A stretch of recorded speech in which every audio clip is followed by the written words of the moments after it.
어, 세상에 많은 노래들이 있는데요. 우리가 이제 믿음 안에서 부르는 이런 노래 말고 세상의 노래들, 그 노래에 동서고금을 막론하고 그 노래에 가장 많은 주제가 있다면 그 주제가 뭘까요? 예, 사랑 아니면 사랑과 연결된 이별 뭐 이런 노래 아니겠습니까? 그건 첫 번째고, 두 번째나 세 번째로 들어가는 주제가 뭐가 있을까요? 자, 다른 건 잘 모르겠어요. 다른 건 모르겠는데 우리나라에서 60년대와 70년대 많이 불려졌던 노래들, 가요들 중에서 두 번째나 세 번째로 들어갈 주제들이 있는데, 들어갈 만한 주제가 있는 것 같은데 그 주제가 뭘까요? 예? 고향이 아닐까 하는 생각을 해봅니다. 고향. 그 시기에 좀 특이할 정도로. 왜요? 6.25 전쟁을 겪고 난 후에 많은 실향민들이 생겼고요.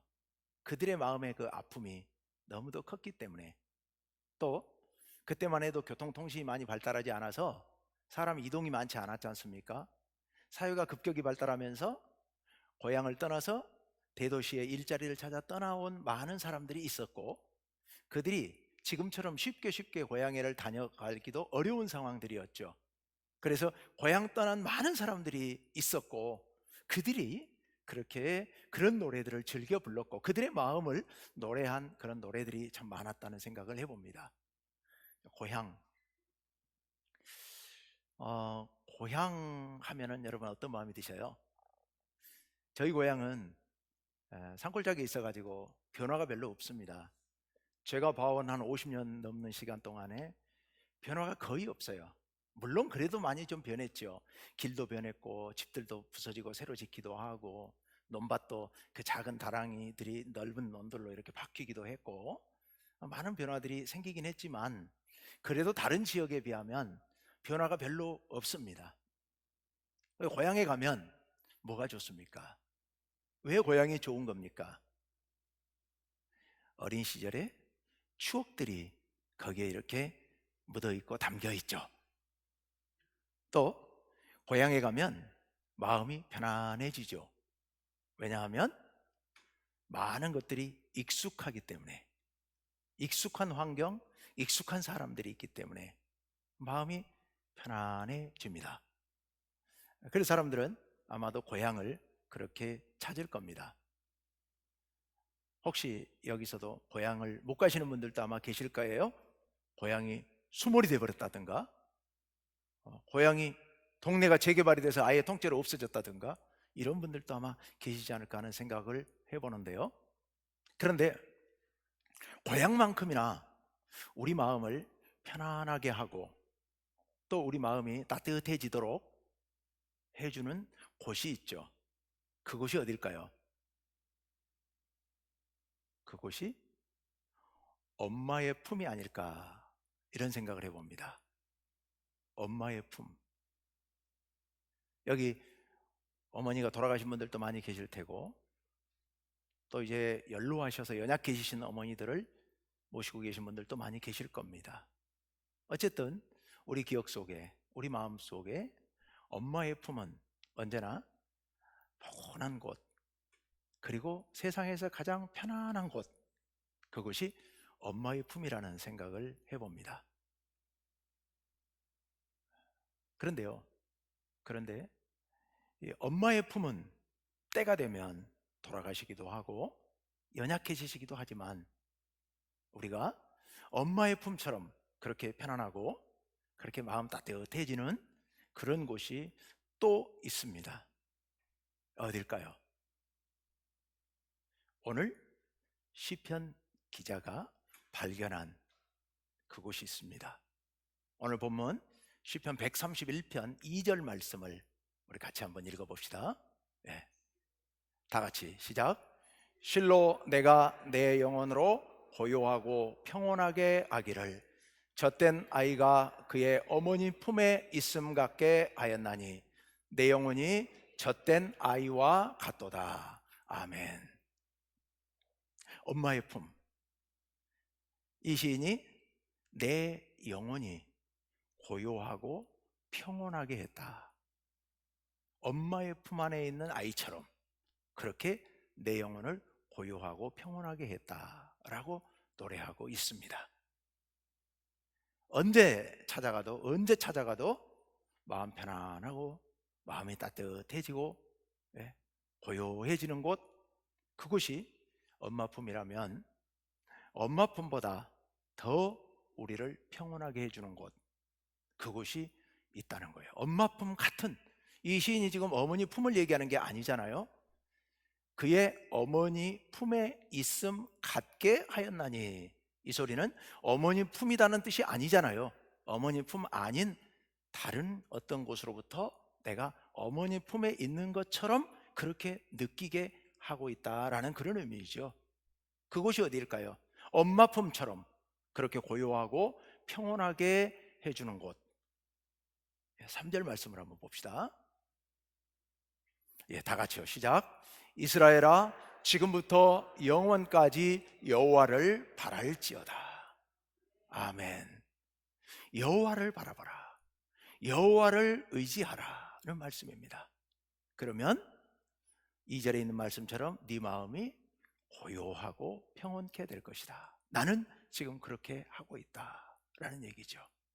우리가 우리 여호와 하나님 품에 들어가면 그곳은 마치 엄마의 품처럼, 그리고 내 고향처럼 그렇게 언제나 평온하고 언제나 고요해질 수 있는 겁니다. 우리 인간은 이 세상을 살고 있지만 늘 어딘지 모르게 우리는 불안한 마음을 갖고 살아가고 있죠. 늘 우리는 이 세상 가운데 살아가면서 긴장 속에 살아가고 있습니다. 하루하루. 그렇기 때문에 그 긴장이 우리를 불안하게 만들죠. 불안감 속에 시달리고 있습니다. 그래서 인간은 언제나 늘 엄마 품을 그리워하게 되어 있다. 엄마 품을 그리워하게 되어 있습니다. 그래서 그 마음 편안한 곳, 세상 그 어디에, 세상 그 누구에게도 다 털어놓지 못했던 내 마음의 무거운 짐들을 풀어놓을 수 있는 곳, 말은 하지 않더라도 마음으로 모든 긴장을 다 풀어놓고 편안한 마음으로 거할 수 있는 곳, 엄마 품 같은 곳, 그런 곳, 바로 그곳이 우리 여호와 하나님의 품 안이라는 겁니다. 그 여호와 하나님의 품 안에 우리의 모든 짐을 내려놓아야 되지요. 그렇게 내려놓으면 우리에게 참된 평안을 허락해 주실 것입니다.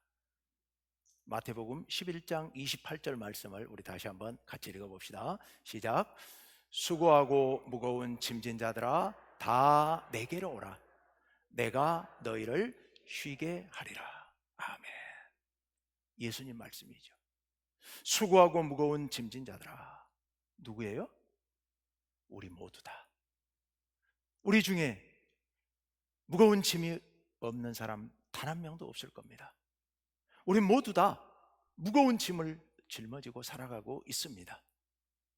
겉으로 보기에는 저분은 걱정거리가 없어 보이고, 겉으로 보기에는 저분은 다 잘돼 만사형통하는 것 같지만, 알고 보면 누구나 다 무거운 짐들을 짊어지고, 어떤 사람은 하나, 어떤 사람은 둘, 어떤 사람은 더 많은 짐을 짊어지고 그렇게 시달리면서 고통스럽게 살아가고 있는 게 인생입니다.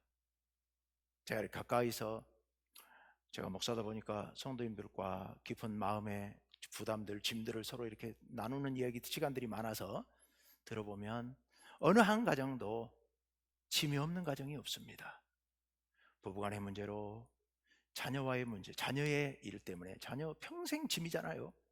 자녀의 문제로, 그리고 부모님과의 문제로, 또 이웃과의 문제로, 경제적인 문제 때문에, 건강의 문제 때문에, 앞으로의 내 진로의 문제 때문에 다 하나같이 무거운 짐들을 짊어지고 그렇게 살아가고 있습니다.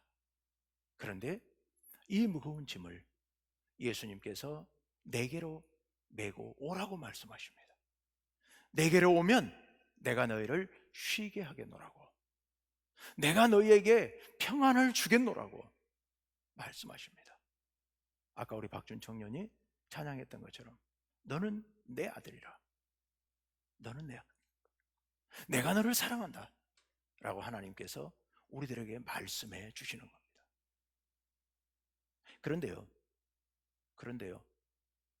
우리 모든 사람들이 다 하나님, 예수님 말씀처럼 그렇게 예수님께 나아가는 것은 아닙니다. 하나님의 그 포근하고 고요한 품이 있음에도 불구하고 그 품으로 다 나가는 것은 아닙니다. 왜요? 어떤 사람은 몰라서, 어떤 사람은 알지만 믿지 않아서.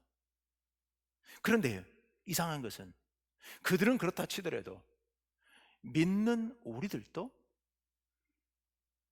그렇게 하나님 앞에, 예수님 앞에 다 나아가지 못하는 것 같습니다. 예수님 앞에, 하나님 앞에 나아가면 우리의 모든 무거운 짐들이 다 덜어지고, 그리고 가벼워지고 마음이 평안해짐에도 불구하고, 예수님께서 그 짐을 다 져주시겠다고 말씀하셨음에도 불구하고 우리가 하나님 앞에 다 나가는 건 아닌 것 같습니다. 참 안타까운 마음인데요, 하나님 앞에 나와서 우리의 무거운 짐들을 다 내려놓고 하나님께 간절히 기도하고 이 문제를 해결해 달라고 주님께 맡기면 좋겠는데, 제발 좀 그랬으면 좋겠는데 그것을 다 하는 것 같지는 않습니다. 제가 어제도 제 아내하고 집에서 그런 얘기를 했는데 참 마음이 너무 안타깝다. 제가 수도 없이 그분을 붙들고 기도합시다, 기도하십시오, 우리가 기도하지만, 계속해서 기도해 왔지만 기도하셔야 됩니다, 특별히 기도를 하셔야 됩니다 라고 그렇게 얘기를 했는데도, 하는데도 불구하고 제가 느끼기에 안 하시는 것 같으니까 그게 너무 안타까워서 저하고 제 아내가 집에서 그런 얘기를 나누었습니다. 왜 안 하시는지 모르겠어요. 아는데도 불구하고, 믿는데도 불구하고 주님 앞에 나와서 다 털어놓아야 합니다. 젖먹이 어린아이가 엄마 품에 있습니다. 뭘 하겠습니까? 엄마에게 젖을 달라고 해야죠. 기저귀를 갈아달라고 울어야죠. 몸이 아프면 아프다고 칭얼대야죠. 어디 가서 그 의사를 표현하겠습니까? 오직 엄마 품에서 엄마에게 발버둥 치면서 젖 달라고, 기저귀 갈아달라고 울부짖어야죠. 외쳐야죠. 소리 질러대야죠. 그래야 해결해 주지 않겠습니까? 엄마가 있는데 그걸 안 한다면 누가 그걸 해줄 수 있단 말입니까? 부르짖어야죠. 외쳐야죠.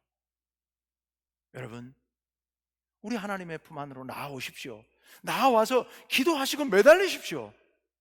여러분의 문제를 붙들고 기도하십시오.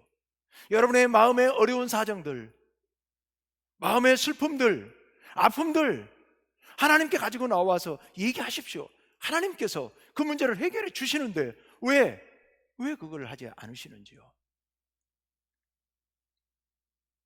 하나님께 나와 얘기하면 하나님께서 그 따뜻한 사랑의 품으로 여러분을 품어 주실 것입니다.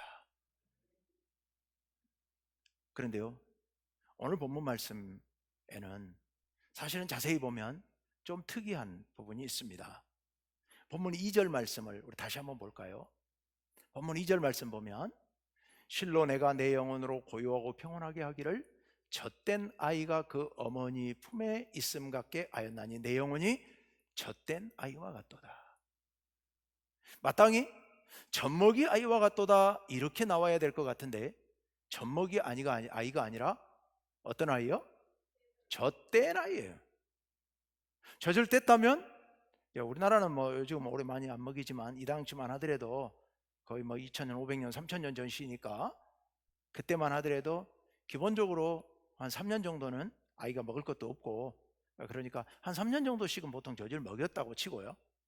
그러면 젖된 아이는 우리 나이로 한 4, 5살 되는 아이지요. 젖된 아이가 어머니 품에 있음 같게 했다라고 말씀하고 있습니다. 거기 그 어린 아이가, 젖된 아이가 그 엄마 품에 왜 있는데요? 이제 젖됐는데요? 이제 기저귀 뗐는데요? 근데 엄마 품에 왜 있죠? 근데 엄마 품에 있는데 어떻게 있다고요? 첫째 줄에 고요하고 평온하게 있어요. 엄마 품에요. 여러분, 아이를 키우시는 엄마들은 이해하시나요? 오래되신 분들은 다 잊어버리셨나요?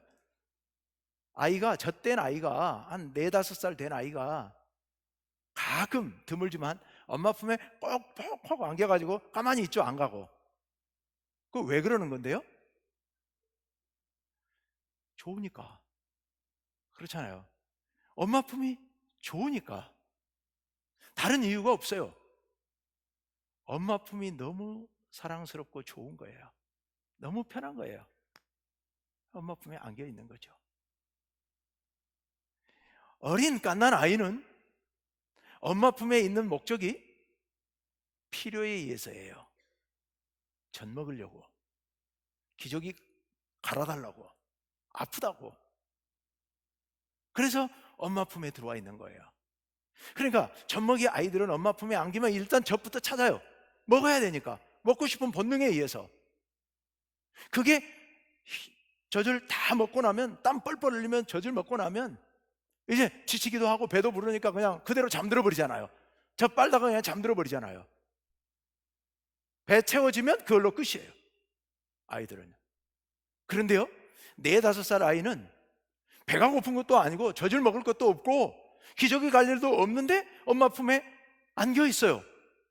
가만히 안겨 있는 거예요. 필요에 의해서가 아니라 엄마가 좋아서요. 엄마 품이 좋아서 거기 그렇게 가만히 안겨 있는 거예요. 오늘의 시인은 젖된 아이가 엄마 품에 있는 것 같다라고 자기 마음을 표현하고 있는 거예요. 바로 그겁니다. 뭐가 필요해서, 하나님의 도움이 필요해서 하나님 품에 와 있는 게 아니라, 왜 하나님 품에 와 있다고요? 좋아서요. 하나님 품이 좋아서 하나님 품에 푹 안겨 있는 거예요. 1절을 한번 보실까요? 1절. 다 같이 한번 읽어봅시다. 시작. 여호와여, 내 마음이 교만하지 아니하고 내 눈이 오만하지 아니하오며 내가 큰 일과 감당하지 못할 놀라운 일을 하려고 힘쓰지 아니하니이다.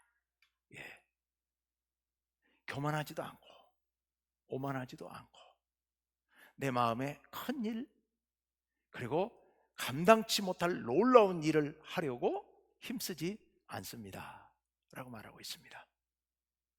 이 사람이 언제부터 이렇게 됐을까요? 원래 천성이 그럴까요? 천성이 그런 사람은 이렇게 말 안 합니다.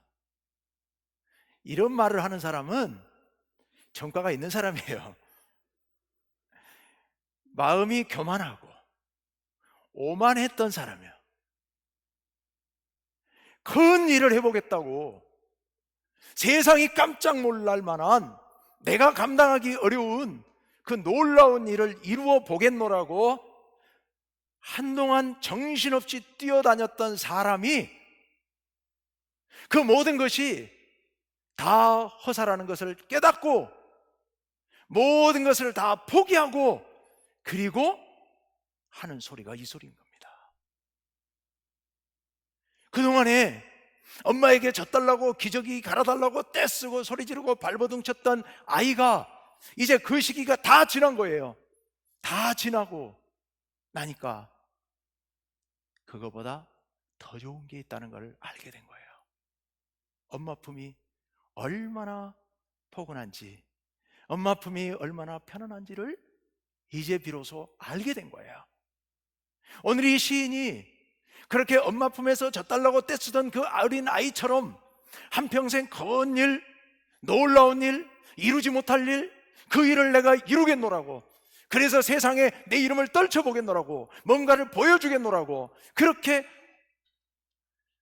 돌아다녔는데, 그렇게 온 세상을 누비고 다녔었는데 이제 그 모든 것이 의미 없다는 것을 깨닫게 된 겁니다.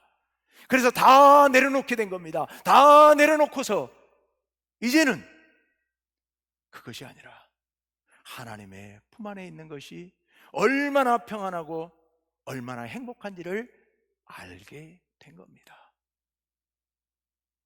여기 그림 한번 보여주실래요? 너무 안타깝게도 제가 보는 저쪽 모니터는 잘 보이는데 여기는 너무 그림이 흐릿하네요. 아는 그림일 테니까 혹시 한번 찾아보시기 바랍니다. 렘브란트의 탕자의 귀향, 돌아온 탕자 그림인데요. 지금 여기 그림 왼쪽에 얼굴이 보이는 분이 이제 아버지, 그리고 그 아래 품에 희끄무레한 그 옷으로 보이는데 아들이 엎드려 있는 그런 모습입니다. 정말 유명한 명화인데요. 이 아들이 아시는 것처럼 지금 아버지 품 안에 무릎에 엎드려 있어요. 지금 이 아들이 얼마나 마음이 편안할지, 얼마나 행복할지, 몇 년 만에 되찾은 행복, 평안, 고요. 왜요? 지난 몇 년 동안 큰일, 놀라운 일, 내가 이룰 수 없는 일을 이루어 보겠다고 아버지 재산 달라고 그래가지고 그거 가지고 나가 대도시로 나가서 발버둥 치면서 뛰어다녀 봤지만 다 탕진해져. 그리고 얻어먹을 것도 없어서 돼지치는 돼지우리에 가서 쥐엄 열매 좀 먹어보려다가 그것마저도 못 얻어먹고 굶주린 배를 움켜쥐고 아버지 집으로 돌아가서 품꾼으로라도 써달라고 부탁해야 되겠다고 그렇게 아버지에게 돌아온 것 아닙니까? 이제는 내가 이루려고 했던 그 큰 일이 의미 없다는 것을 깨닫게 된 겁니다. 내가 그토록 발버둥 치며 쫓아다녔던 것이 헛일이라는 것을 이제 비로소 깨닫게 된 겁니다. 그래서 이제 아버지 품에 돌아와서 아버지 무릎에 엎드려 있는 거죠. 아버지가 때려도 맞아야 되고, 아버지가 쫓아내면 쫓겨나야 되고, 아버지께서 벌을 주면 벌을 받아야 되는데, 그런데 아버지께서 나를 받아주셔서 이렇게 안아주시니까 너무도 행복한 거죠. 너무도 감사한 거죠. 우리 하나님의 품이 그렇습니다. 우리가 인생 살아오면서 지금까지 무엇을 위해서 쫓아다녔던, 무엇을 위해서 동분서주했던, 우리가 하나님 품 안으로 돌아오면 하나님께서는 우리를 한없이 따뜻한 그 품으로 품어주시고 안아주십니다. 우리도 이 탕자처럼, 오늘 이 시인처럼 하나님의 품으로 나아가야 됩니다. 하나님 품에 나가서 이렇게 엎드려 있으면 어떨까요? 탕자가 아까 아빠 무릎에 이렇게 다 엎드려 가지고 아빠가 이렇게 안아주는데, 일단 그렇게 안겨 있으면 뭐가 느껴질까요? 야, 참 따뜻하다는 생각이 들 것 같아요. 아빠의 체온이 느껴질 거 아니에요. 다리에서 아빠 무릎에 엎드려 있으니까 따뜻했을 거예요. 그러면 탕자만 따뜻했을까요? 아빠도 따뜻했겠죠. 아들이 자기 무릎에 안겨가지고 엎드려 있으니까 아들의 체온이 전달되어서 아빠의 무릎도 따뜻했을 거예요. 우리가 하나님 앞에 나아가서 하나님의 품에 푹 안겨 있으면요, 하나님의 따뜻한 체온이 우리에게로 전달이 되고 우리의 따뜻한 체온이 하나님께로 전달이 되죠. 서로 따뜻해지는 거죠. 하나님과 우리 사이의 교제, 하나님과 우리 사이의 교감이 이루어집니다. 그래서 하나님도 마음이 따뜻해지시고 우리도 마음이 따뜻해지고요. 여러분이 하나님 앞에 나와 엎드리신다면, 여러분이 하나님의 품에 안기신다면 하나님과 여러분 사이에 이런 따뜻한 체온이 오가는 놀라운 교감이 이루어질 줄로 믿습니다. 그 은혜를 여러분들이 누리셔야 되지 않겠습니까? 여러분, 하나님 품 안으로 나아가십시오. 여러분 마음 가운데 있는 여러 가지 소원들, 여러 가지 여러분의 아픔들, 여러 가지 어려움 사정들, 여러분의 상처들을 하나님 앞에 다 토해내십시오. 울부짖으십시오. 젖먹이 아이가 엄마 품에서 젖달라고 또는 기저귀 갈아달라고 울부짖는 것처럼, 그래야만 문제가 해결되니까 여러분의 문제를 갖고 하나님 앞에 나와 울부짖으십시오. 그리고 좀 더 나아가서 하나님 품 안에서 하나님의 그 따뜻한 사랑을 느껴보시길 바랍니다. 하나님의 그 고요한 사랑, 평온한 사랑을 마음껏 누리시길 바랍니다. 그것이 우리 믿는 사람들의 특권입니다. 우리가 누릴 특권이에요. 그 특권을 우리 충북교회 온 성도들은 다 그렇게 누리시기를 간절히 바랍니다.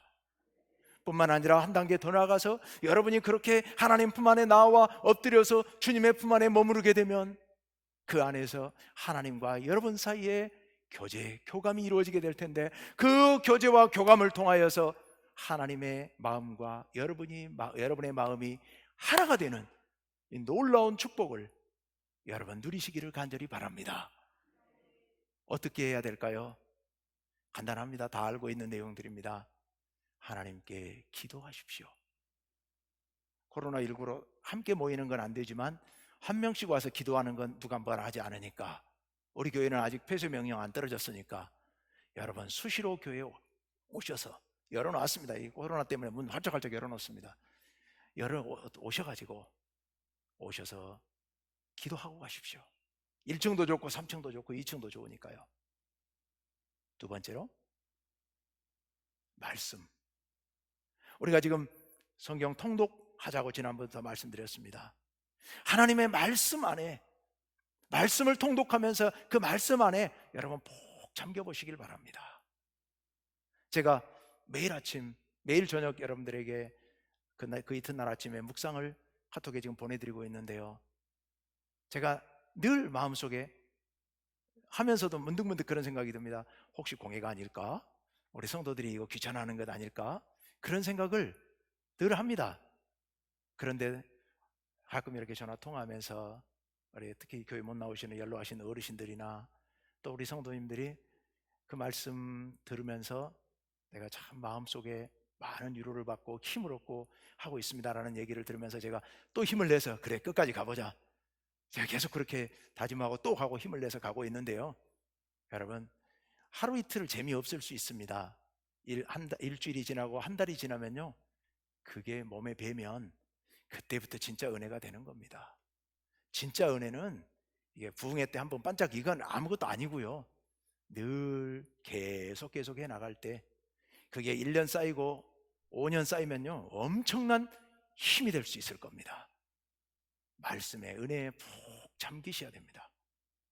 말씀 읽기, 말씀 묵상, 먼저 말씀드린 기도, 하나님 은혜의 품 안에 오늘 돌아온 탕자가 아빠 품에 있는 것처럼, 오늘 이 시인이 엄마 품, 젖된 아이가 엄마 품에 고요히 그 사랑을 느끼는 것처럼 여러분들 그런 사랑을 마음껏 누리시고 느끼시는 우리 성도님들 되시기를 간절히 바랍니다. 기도합시다. 아버지 하나님,